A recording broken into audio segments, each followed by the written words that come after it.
함께 읽은 본문 말씀의 배경을 조금 짧게 말씀을 드리자면, 베냐민 지파와 이제 나머지 지파들 간에 어떤 전쟁이 있었습니다. 그러니까 같은 민족들 간에 이제 다툼과 전쟁이 있었던 거죠. 왜 이런 다툼이 같은 민족끼리 있었습니까? 라고 했을 때, 그러니까 베냐민 지파의 몇 사람이 이제 다른 지파 사람의 어떤, 좀 쉽게 말씀을 드리면 성적인 문제가 조금 있었던 겁니다. 그러니까 조금 성적인 문제가 있어서 그게 이제 시비가 되고 그게 번져서 그게 전쟁이 되고 베냐민 지파가 거의 이제 멸망 직전까지 가는 그런 배경이 있는 말씀입니다. 그래서 이제 다른 11지파에서 이제 결단을 한 게, 절대 베냐민 지파에게는 아내를 보내지 않겠다. 즉 절대 베냐민 지파 사람과는 결혼을 시키지 않겠다. 그렇게 하면은 베냐민 지파는 자연스럽게 멸망당할 수밖에 없게 되는 거죠. 후손이 없어지기 때문에요. 근데 문제는 처음부터 전쟁했을 때부터 베냐민 지파와 싸울 때, 그리고 이런 어떤 절대 결혼시키지 않겠다, 이 모든 과정들이 성경적이지도 않고 율법도 아니고 하나님의 뜻이 아닌 자기들의 복수심이었다는 겁니다. 그리고 이런 배경 속에서, 근데 또 막상 이 베냐민 지파가 없어진다라고 하니까 이게 또 너무 아쉬운 거예요. 그래가지고 베냐민 지파가 이대로 없어지면은 안 되니까, 좀 소위 말해서 꼼수를 쓰자. 이제 꼼수를 쓰는 방법이 이제 오늘 우리가 읽은 본문입니다. 그 방법은 간단하게 말씀을 드리면, 그 한 지파 사람들이 이제 베냐민 지파 남자들이 이제 실로의 여인들을 보면서, 조금 오후 예배기도 하고 아이들이 있으니까 표현을 좀 완화시켜서 말씀을 드리면, 조금 이렇게 대쉬를 좀 세게 하라는 겁니다. 대쉬를 굉장히 세게 하라는 겁니다. 강압적으로. 그러면 결혼을 하게 되지 않겠냐? 그럼 베냐민 지파가 유지가 되지 않겠냐? 그거를 지금 종용하는 겁니다. 우리가 공식적으로 베냐민 지파 사람들과 우리 나머지 지파 사람들 여인들과 결혼을 시킬 수가 없으니까, 그냥 베냐민 남자들이 우발적으로 저 실로 여인들을 이렇게 대쉬한 것으로 하자. 그렇게 꼼수를 쓰자. 그렇게 이제 베냐민 지파를 이렇게 남기자라고 하는 부분이 오늘 우리가 읽은 본문 내용입니다. 그러면은 이 내용이 왜 중요합니까? 라고 했을 때, 이 일을 언제 실행했습니까? 라고 했을 때, 오늘 우리가 함께 읽은 본문의 말씀대로 실로의 여자들이 이제 춤을 추러 나온 장면이 나옵니다. 그러면은 이 춤을 추러 왜 나왔습니까? 라고 했을 때, 그냥 뭐 단순히 뭐 즐기시다 해서 춤을 춘 게 아니라 하나님께 영광 돌리는, 그러니까 지금으로 말할 것 같으면 이제 렘넌트들이 이제 찬양과 월십을 이렇게 함께 하지 않습니까? 그것을 하러 춤을 추러 나온 거예요. 왜냐하면 그때가 수장절이었습니다. 그 수장절 때 하나님께 몸으로써 영광 돌리려고 찬양도 드리고, 하나님께 몸으로써 춤으로 이렇게 영광 돌리는 그 거룩한 예배 시간에 베냐민 지파 사람들은 저 사람들에게 대쉬할 생각을 한 겁니다. 그때가 예배 시간이었습니다. 그럼 나머지 지파 사람들은 뭐 했습니까? 그렇게 하라고 뒤에서 등민 겁니다. 왜? 베냐민 지파가 없어지면 안 되기 때문입니다. 그러니까 한마디로 이것은 무엇을 의미합니까? 라고 했을 때, 예배 시간에 하나님께 찬양과 영광을 돌리고, 특별히 수장절은 한 해의 어떤 수확을 하나님께 감사하고 기념하는 날입니다. 이렇게까지 나를 인도하신 은혜의 하나님께 너무 감사해서 하나님께 예배를 드려야 되는데, 그 예배 시간에 어떻게 하면 저 실로 여인들에게 대쉬하지? 이런 생각을 하고 있었던 거예요. 그리고 나머지 지파 사람들도 쟤들이 잘 대쉬할 수 있을까? 베냐민이 살아날 수 있을까? 라는 그 생각을 예배 시간 때 한 겁니다. 그러면 이 생각과 이 어떤 행동들이 당시의 이스라엘 지파 사람들 그리고 이제 베냐민 지파 사람들만의 이야기입니까? 라고 했을 때 이 일은 정확하게 우리의 이야기를 말하는 겁니다. 왜냐하면 솔직히 저부터 그렇습니다. 사람인지라 하나님께서 은혜로 허락하신 예배 시간인데 하나님께서 너무나도 은혜로 허락하신 말씀 받는 시간이고 하나님께 찬양과 영광을 돌리고 함께 기도하는 시간인데 이 예배 시간을 통해서 나는 어떻게 실로 여인을 얻지? 이 생각을 하고 있는 것과 똑같거든요. 즉 내가 오늘 이 예배를 드리면 내 삶 속에서 어떤 눈에 보이는 응답이 일어날까를 고민을 하는 이것이 사사기 21장에 나온 사람들과 똑같은 것이라는 겁니다. 그래서 성경에서 말하는 것, 베냐민 지파가 말하는 것, 그리고 지금 우리가 봐야 되는 것은 다른 것이 아니라 지금 이 예배를 왜 드립니까? 또 왜 하나님께서 우리에게 기도하라고 말씀을 주신 겁니까? 또 말씀을 통해서 왜 우리는 반드시 예수 그리스도 복음을 들어야만 합니까? 라고 하는 그 이유가 오늘도 발견돼야 되는 겁니다. 예배의 주인이 하나님이시고 이 예배를 통해서 영광 받으시는 분이 하나님이심을 내가 만약에 잊어버리는 영적 상태가 되면은 이 이스라엘 지파 사람들과 특별히 베냐민 지파 사람들과 똑같이 수장절인데 어떻게 하면 내가 더 이득을 취할 수 있을까? 어떻게 하면 내 소견대로 더 옳은 대로 될 수 있을까? 그 생각을 예배 시간 때 하게 되는 겁니다. 그래서 오늘 강단 말씀을 쭉 받으면서도 참 저는 너무 감사한 게 일단 예배 자리에 부르신 게 참 감사하지 않습니까? 그냥 내 소견대로 사는 것도 아닌 이 예배를 통해서 나는 베냐민 지파보다 더 잘 살 거야 이런 욕심도 아닌 화 있을 진저라는 그 말씀을 주신 게 너무 감사하지 않습니까? 내게 회개할 수 있는 기회를 주신 게 너무 감사하지 않습니까? 그리고 나를 회개할 수 있는 그 자리로 오늘 인도하신 게 정말 너무 감사하지 않습니까? 내 능력은 회개할 능력도 없고 나는 회개할 자격도 없는데 회개할 수 있는 유일하고 완전한 답 예수 그리스도 복음을 우리에게 주신 게 너무 감사하지 않습니까? 그 말씀이 강단에서 증거된 게 너무 감사하지 않습니까? 이 예배의 근본과 감사가 지금 다시 한번 회복되라는 겁니다. 그리고 이 은혜를 가지고 현장에 나아가라는 겁니다. 현장에서 다른 예배의 비밀을 누리는 것이 아닌 다른 영적인 비밀을 누리는 것이 아닌 나는 절대 불가능의 사람이다. 내 힘으로 아무리 발버둥 쳐봤자 저 베냐민 지파 사람들처럼 수장절에 저 실로 여인들을 탐하려고 하는 저 사람들과 사실 다를 바 없는 삶을 살 수밖에 없는 게 나의 모습인데 그런 나를 너무나도 사랑하셔서 너무 끔찍한 나지만 그 끔찍한 나를 초월한 나를 하나님께서 더 사랑하셔서 나를 이 자리로 인도하셨구나. 여기에 대한 감사가 회복되는 예배 시간입니다. 여기에 대한 언약이 다시 한번 내게 믿음이 되는 예배 시간입니다. 이 비밀이 정말 현장에서 누려지는 모든 캠프의 시간표가 되기를 축복합니다.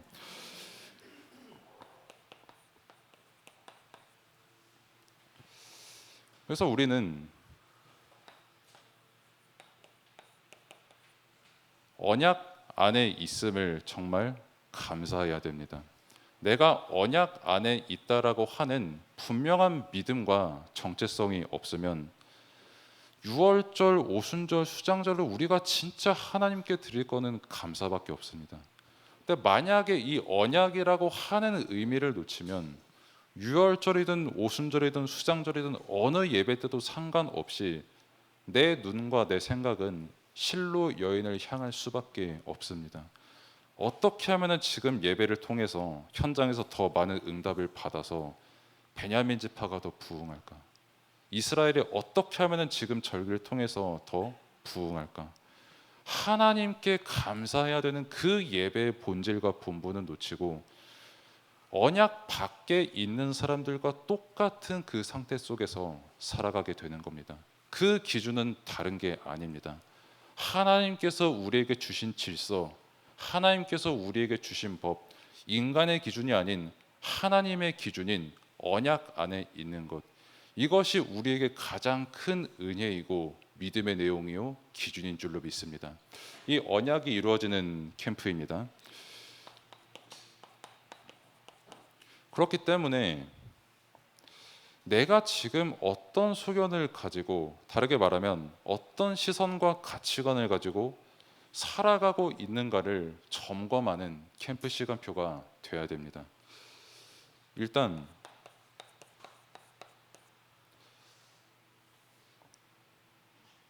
아까 강단 말씀에서도 우리가 받았지만은 듣는 것이 너무 중요하고 그것보다 더 중요한 게 보는 것이라고 말씀을 주셨습니다. 왜냐하면 보면서 판단을 하고 이게 맞는가 아닌가 판단을 할 수 있어야 되기 때문입니다. 그래서 모든 사람들은 무언가 보면서 판단을 하고 그것을 또 다른 말로 하면 소견이라고 하는 거죠. 사람들은 100%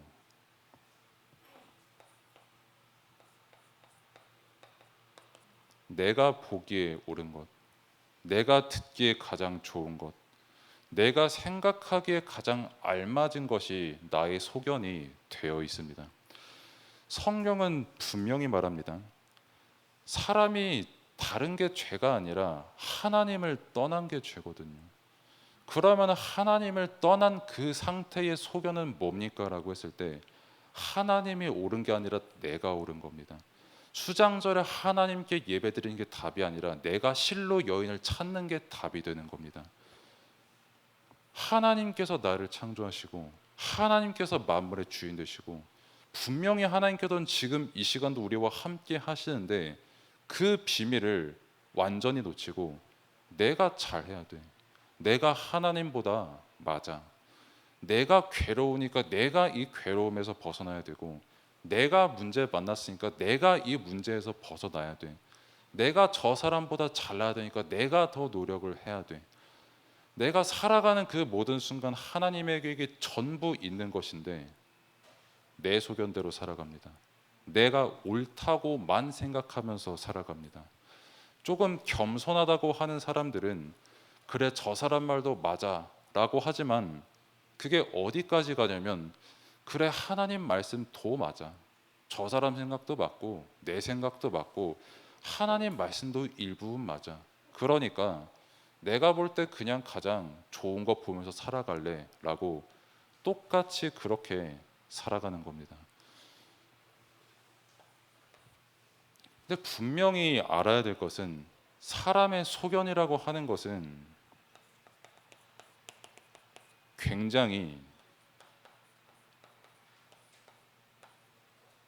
제한적이거든요. 제가 금요일에 좀 말씀드린 부분을 조금 다시 말씀드리자면 40대, 50대에서 베스트셀러가 한때도 그랬고 지금도 그렇습니다만은 철학입니다. 특히 쇼펜하우어와 뭐 칸트 그리고 뭐 니체 이런 분들이 되게 인기가 많습니다. 왜? 내 인생의 길이 뭔지를 잘 모르겠거든요. 인생의 절반을 살았지만. 그러면은 앞으로는 뭐 그 길을 그럼 찾을 수 있냐라고 했을 때 그들이 찾는 책과 어떤 자료들은 계속 똑같습니다. 근데 그 사람들도 말하고 성경에서도 말하는 공통점은 사람은 하나님을 떠난 순간 굉장히 제한적인 존재라는 겁니다. 그래서 제가 아주 많이 존경하고 참고하는 그 사실 논문도 썼던 신학자분 중에 이제 프란시스 셰퍼라는 분이 계십니다. 근데 그분이 하셨던 말이 참 제게 되게 인상 깊었거든요.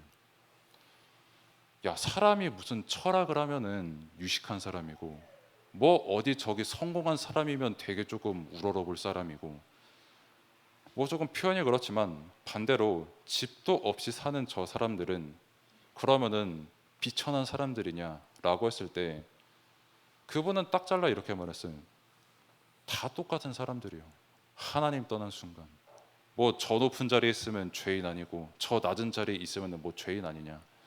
똑같이 하나님 떠나서 타락한 사람이고 똑같이 죽을 때까지 창세기 3장 운명 가운데 살아갈 수밖에 없는 사람이고 똑같이 요한복음 8장 44절 너희 아비 마귀라고 하는 그 상태에서 절대 벗어날 수 없는 그 인간 상태 속에서 죽을 때까지 살아갈 수밖에 없는 게 사람이다 라는 그 말씀을 저는 항상 기억하고 살아갑니다. 그리고 오늘 말씀에도 주셨지만 아무리 생각해도 그게 너무 맞고, 말씀을 볼 때에 나는 너무나도 절대 불가능한 한 사람이구나라고 하는 것을 고백할 수밖에 없어요. 그래서 제가 렘넌트 한 명이랑도 이렇게 쭉 다락방을 하면서 잠깐 포럼을 했던 게, 내가 자네를 비롯해서 뭐 여러 현장 이렇게 조금 하나님께서 만나게 하시는데 공통점이 뭐냐면, 사람들 되게 좀 속된 말로 악착같이 살아간다. 뭐 내가 남자니까 예를 들어서 치겠다.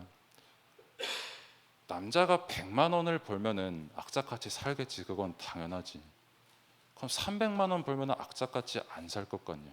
똑같이 악착같이 살아. 그럼 뭐 1000만 원을 벌면은 악착같이 안 살겠냐? 내가 보니까 다 똑같다. 그냥 하루 어떻게든지 조금이라도 내가 더 모세의 자리에 앉으려고 피나는 노력을 할 뿐이지, 그리고 조금 자리가 다를 뿐이지 근본은 다 똑같아. 그렇게 악착같이 살아갈 수밖에 없어. 남자를 예를 들면은 100만 원이면은 뭐 차가 없을 뿐이고, 300만 원이면 뭐 차의 마크가 뭐 우리나라 거 H 내지 뭐 KIA 그거일 뿐이고, 뭐 1000만 원이 뭐 별자리 안에 그려져 있겠지. 더 벌면 그 별이 동물로 바뀌겠지. 그 동물로 바뀐 게 그 다음이면은 뭐 전 잘 모르겠습니다. 뭐 이사가 뭐 부가티인지 뭔지 아무튼 되게 좋은 거 하나 있지 않습니까? 뭐 그걸로 뭐 바뀔 수도 있겠지. 근데 다 똑같이 악착같이 살더라. 똑같더라. 여자분들도 똑같더라. 그 친구한테 말해주기를. 뭐 300만 원 벌면 가방 하나가 추가되고, 1000만 원이 되면은 뭐 얼굴에 뭐 필러를 맞을 수도 있겠지, 안 맞을 수도 있겠고. 참 여담입니다만은 안 맞아도 예쁜 아내를 만나는 게 참 너무 은혜긴 합니다만 죄송합니다. 아무튼 뭐 그리고 2천만 원 벌면은 아멘 감사합니다. 네. 뭐 또 다른 거 뭐 하겠지 난 잘 모르겠다. 뭐 눈이 뭐 2개가 3개가 될 수도 있고 잘 모르겠는데, 근데 공통점은 뭐냐면 하나님 떠난 그 순간 모세 자리에 그렇게 앉으려고 하더라. 그렇게 악착같이 살더라. 그럼 뭐 아예 우러러볼 수도 없는 그 자리에 있으신 분들은 다르냐라고 했을 때, 그거는 뉴스 1시간만 봐도 다 나올 거다라고 제가 이렇게 포럼을 해줬거든요. 그럼 사람이 왜 그럴 수밖에 없는가라고 했을 때, 하나님을 떠난 순간 나밖에 모르기 때문에 그렇습니다. 하나님을 떠난 순간 영적으로 완전히 무지해져서 그렇습니다. 제한된 나의 생각, 제한된 나의 시선, 제한된 나의 경험을 가지고 나를 보고 사람을 보고, 특별히 교회에서도 그럴 수가 있거든요. 제가 금요일에도 이것도 말씀을 드렸지만, 저는 성격이 막, 제가 청신 가서도 한번 그렇게 요구를 하시는 게, 다 함께 일어나서 랄랄라 하면서 이렇게 박수를 치면서 찬양합시다라고 하면 하는 게 정상이거든요. 저는 정말 어렵습니다. 제게는 표현이 이상한데 차라리 하나님의 말씀을 2시간 증거하는 게 제게는 더 쉬운 일입니다. 저에게는 그렇습니다. 근데 일어나서 함께 활짝 웃으면서 율동 이렇게 하라고 하는 그거는 저에게는 굉장히 큰 도전입니다. 물론 해야겠지만요. 그건 제가 회개해야 될 부분입니다. 그런 저에게 있어서 복음을 깨닫는 거는 지식으로 깨달아야지. 내가 많이 배워서 깨달아야지. 아유 뭐 저렇게 감정적으로 갑자기 뭐 길 가다가 체험해가지고 뭐 옛날에 무슨 일 겪었다고, 저거는 수준 낮은 거. 나는 이제 공부 많이 하고, 많이 하지도 않았으면서 많이 하고, 또 뭔가 조금 복음을 이렇게 보다 보니까 하나씩 하나님께서 은혜를 깨닫게 하시고, 성경은 단 한 번도 그렇게 말한 적이 없거든요.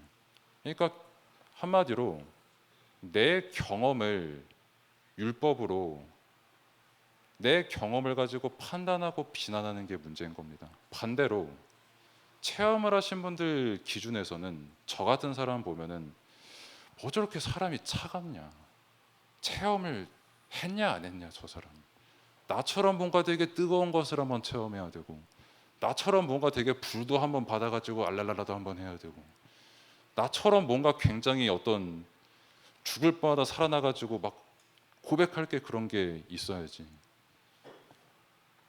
다 자기 경험이고 자기 기준입니다. 서론에서 그거 하지 말라는 겁니다. 자기 소견이 아닌, 내 생각과 내 경험이 아닌 오늘 하나님께서 주시는 말씀을 붙잡고 누리고 증거하라는 겁니다.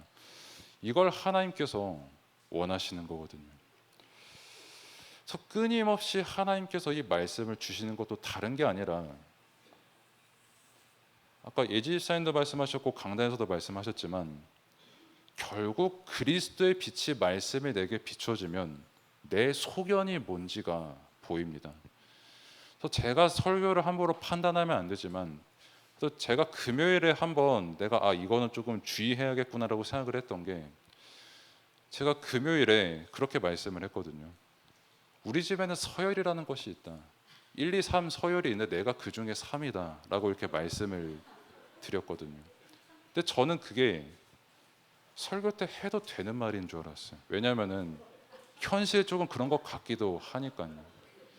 가만 생각을 해보면 저 그거 하나님한테 꽤 회개해야겠더라고요. 왜냐하면 말씀에서 말하는 가정은 그게 아닙니다. 오늘도 주신 것처럼 아내가 남편에게 복종하고 그리스도의 사랑으로 남편 아내를 다스려야 되거든요. 정확히 말하면 서열이라는 게 없습니다. 그리스도 안에서 형제고 자매입니다. 가정의 주인 한 분은 오직 주 예수 그리스도 말고 다른 주인은 없습니다.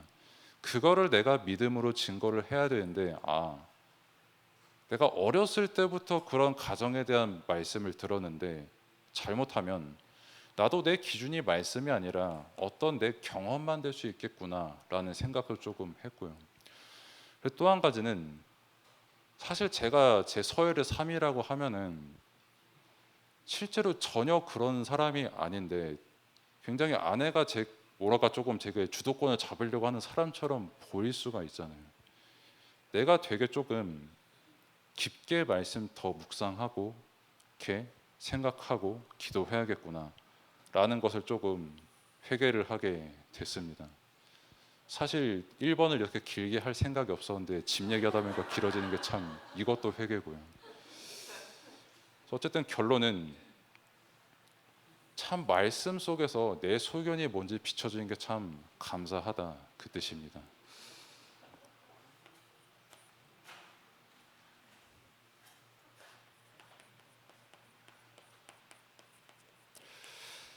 그래서 사람들이 자기 소견대로 살려고 하는 그 사람들, 어떻게 해서든지 실로 여인을 찾아서 결혼하려고 하는 그 사람들이 진짜 모르는 게 뭐냐면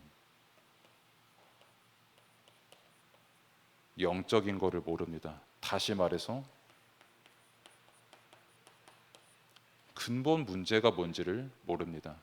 그 사람들은 수장절에 실로 여인들과 찾아가지고 결혼을 해도 근본 문제가 똑같기 때문에 실로 여인과 결혼해도 문제는 똑같습니다. 그 사람의 상태는 똑같습니다. 10년을 살아도 20년을 살아도 다른 지역으로 이사를 가도 사람에게 절대 변하지 않는 한 가지는, 하나님 떠난 근본은 절대 변하지 않습니다. 사단이 지금도 우는 사자와 같이 두루다니며 산길자를 찾는다는 그 사실은 변하지 않습니다.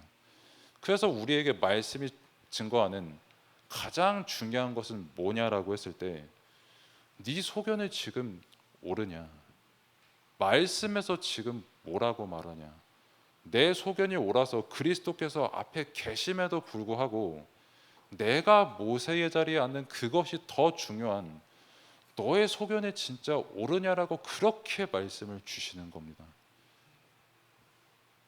지금이라도 말씀 붙잡고 예수가 그리스도라고 하는 그 복음 안에 거해서 나와 함께하는 그 자리로 돌아와라. 회개가 그리스도께로 다시 돌아오는 것이라고 오늘도 말씀 주시지 않았습니까? 내가 있을 자리에 있으라는 겁니다. 내가 있을 자리는 자기 소견대로 행하는 자리도 아닌, 모세의 자리에 있는 것도 아닌, 언약에 있는 것인 줄로 믿습니다. 그게 하나님께서 원하시는 것이고, 그렇기 때문에 지금도 우리에게 말씀을 주시는 걸로 믿습니다. 그럼 하나님의 소견은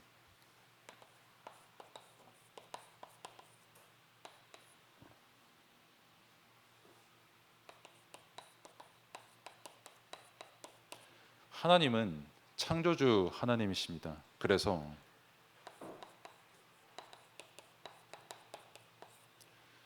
모든 것을 당연히 다 아십니다. 그래서 로마서 11장 33절의 말씀처럼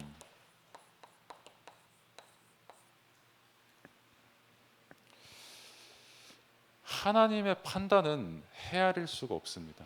하나님의 지식이라고 하는 것은 우리가 감히 범접할 수가 없는 어마어마한 지식이고 은혜의 지식인 겁니다.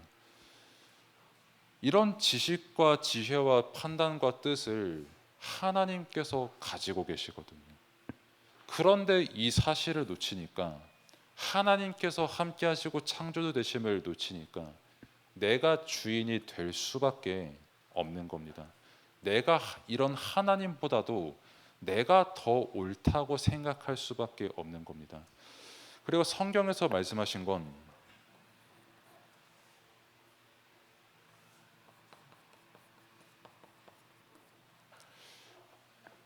올바르게 판단하실 수 있는 분은 오직 그리스도뿐입니다. 그래서 바울이 참 은혜로우면서도 재미있는 고백을 했었죠. 난 너희를 판단하지 않는다. 그리고 나는 나를 판단하지 않는다.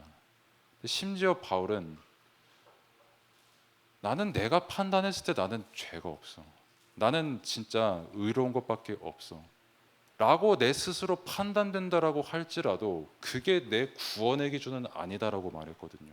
왜냐하면 내가 내 스스로 완벽하다고 생각해도 하나님 보시기에는 아니기 때문입니다. 내가 아무리 잘했다라고 할지라도 하나님의 뜻은 따로 있기 때문입니다. 어떤 경우에서라도 이게 맞다, 이것이 정답이다, 이것만이 유일하고 완전한 길이다 라고 할 수 있는 그 판단의 주체는 오직 그리스도십니다.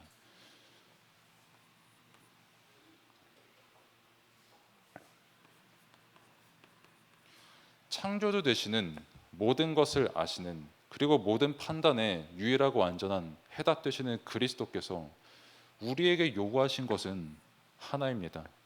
일어나 빛을 발하는 캠프의 응답을 누리라는 겁니다. 다르게 말하면 이 빛이 비추어지지 않으면 세상 모든 사람들은, 또 말씀드립니다만, 수장절에 그 실로 여인 찾는 그 사람들과 똑같은 삶을 살아갈 수밖에 없는 흑암 현장입니다. 내가 실로 여인 찾으면은 이제 내 인생에 꽃이 필 수 있어. 내일 일은 아무도 모르는 겁니다. 근데 반면에 하나님께서 함께 하시는 그 응답 속에 있으면 내일 일이 어떻게 되든, 지금 어떻게 되든, 내 형편이 어떻든 어디서든 하나님께 영광이고요, 어디서든 나를 구원하신 예수 그리스도께 감사할 것뿐 다른 것은 없고요, 어디서든 기도하며 예배 드릴 수 있는 예배자가 되는 겁니다. 그리고 이 응답을 누리는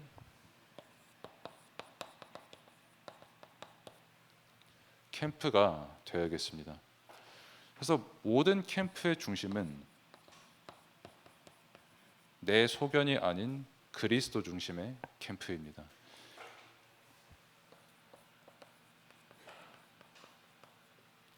현장에서도 마찬가지로 내가 현장에서 주인 되려고 하는 것이 아닌 그리스도의 뜻이 이루어지는 그 삶을 살아가는 그 일을 중심으로 우리는 현장에 나아가는 겁니다. 그리고 또 마찬가지로 어떤 팀이든 하나님의 뜻 아래 이루어진 한 팀뿐임을 우리가 늘 기억하고 기도 안에서 인도받아야 되는 것이죠. 그래서 팀 간의 만남이든 현장에서의 만남이든 어디서든 팀원 간 소통할 거는 실로 여인이 아닙니다. 내 소견은 더더욱 아닙니다. 야, 나 이번에 수장절에 뭐 실로 여인 한 2명 만났어, 3명 만났어. 결혼하니까 베냐민 집합 커졌어. 만약 필요하면은 그 포럼을 할 수도 있겠지만, 야, 우리를 수장절에 하나님께 예배드리게 하신 게 참 너무 감사하지 않냐. 이 포럼을 하나님께서 원하시는 캠프입니다.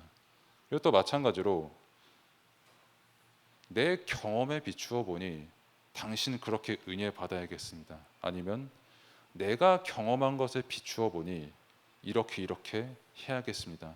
이게 아니라 하나님께서는 은혜로 내게 이런 경험을 하게 하셨습니다.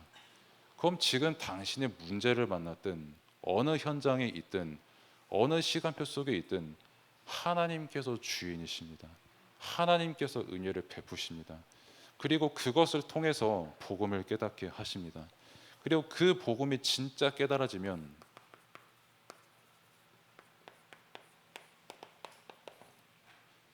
시편 1편 1절에서 2절의 응답이 나의 삶에서 이루어지는 겁니다. 특히 2절은 제가 계속 말씀드리지만 진짜 그리스도를 사랑하면 그 율법을 사랑할 수밖에 없습니다. 왜냐하면 그게 하나님의 뜻이니까요. 내 뜻이 아닌 하나님의 뜻을 사랑하게 됩니다. 내 말, 내 소견이 아닌 하나님의 말씀이 일단 내 현장에서 성취되는 것을 사모하게 됩니다. 내가 하나님 말씀 따라가는 게 너무나도 감사하고 능력인 게 됩니다. 나는 진짜 그 무엇과도 비교도 할 수 없는 너무나도 무능하고 죄인이고 연약한 사람인데 그런 나를 건지시고 살리시고 사랑하시고 내 스스로 삶을 정할 수 없는데 말씀으로 내 삶을 인도하시니 너무 감사하거든요. 그러니까 그 말씀이 인도하는 그 삶을 따라갈 수밖에 없는 겁니다. 팀원과 포럼하고 그 현장을 살리고 때로는 함께 서로 독려하며 예배에 도전하고요. 때로는 왜 서로 기도 안 하냐면서 닥달하면서도 함께 하나님께 영광 돌릴 수도 있고요. 왜? 그리스도를 사랑하면 그 뜻을 사랑할 수밖에 없게 되는 거거든요. 그래서 강단 말씀도 그렇고 성경 66권도 그렇고 그 말씀의 권위 있는 말씀이 우리에게 증거하는 것은 곧 하나입니다. 복음 붙잡으라는 겁니다. 복음만 답이라는 겁니다. 자기 소견에 속지 말고 자기 소견이 옳은 것처럼 속이는 사단에게 속지 말라는 겁니다. 그러니까 지금 복음 붙잡고 복음 안 붙잡고 있었으면은 안 붙잡는 그 자체가 화 있을진저 그 시간표니까 지금 붙잡고 돌아와라. 그 날이 지금 아니냐. 말씀 선포되는 지금 이 시간 아니냐. 복음 붙잡으라는 겁니다. 그래서 은혜 가운데 캠프가 이제 목사님께서 말씀 주신 대로 다음 주면은 이제 마무리가 됩니다. 그래서 목사님께 짧게 보고를 드렸는데, 그래서 다음 주 캠프 메시지는 아마 오늘 여러분들이 제일 은혜 받으실 수도 있을 것 같은데 캠프 메시지를 굉장히 짧게 할 겁니다. 짧게 하고 2시 반을 안 넘을 것 같습니다. 제 기도는 지금 그렇고. 그럼 짧게 했으니까 할렐루야 하고 집에 가면 되는 겁니까? 라고 했을 때 뭐 제가 말릴 자격은 없지만 그 남은 시간에 현장 캠프로 인도받겠습니다. 각 팀원들끼리 저번에 하셨던 것처럼 저번에 가보고 싶었던 그 장소가 있으면은 일찍 끝난 만큼 가시면 되고요. 그것도 아니면 우리 팀이 지금 어떤 시간표를 만났는데 이에 대해서 조금 평소에 시간이 없었으니 한번 포럼을 해봤으면 좋겠다 하고 포럼을 하셔도 됩니다. 아니면 원래 가셨던 그 현장이 있었으면 그 자료와 함께 그 현장을 계속 가시면 되겠습니다. 그래서 계속 우리가 인도받았던 것처럼 오직 복음으로 시작해서 오직 복음만 붙잡고 오직 복음으로 결론 나는 그런 캠프로 인도받기를 원하고 축복합니다. 기도하겠습니다. 하나님 감사합니다. 우리의 소견은 날마다 살아나고 지금도 우리의 소견대로 예배 때 다른 생각을 할 수밖에 없는 게 우리의 상태인데, 그런 우리를 사랑하셔서 지금도 예수 그리스도 복음을 듣게 하시고 지금도 화 있을진저 돌아와라, 그 복음을 붙잡아라, 그리스도께서 함께 하시는 그 비밀과 그 사실을 다시 한번 믿음으로 고백하라, 그 시간표를 허락하신 그 은혜에 참으로 감사하고 또 그 가치를 깨닫기를 원합니다. 오직 복음을 붙잡는 그 자리, 언약 속에 있는 그 자리, 다른 것을 쫓는 자리가 아닌, 실로 여인을 쫓는 자리가 아닌 오직 말씀만 붙잡기를 원하는 그 자리에 있는 모든 캠프 시간이 될 수 있도록 하나님께서 인도하시고 역사하여 주옵소서.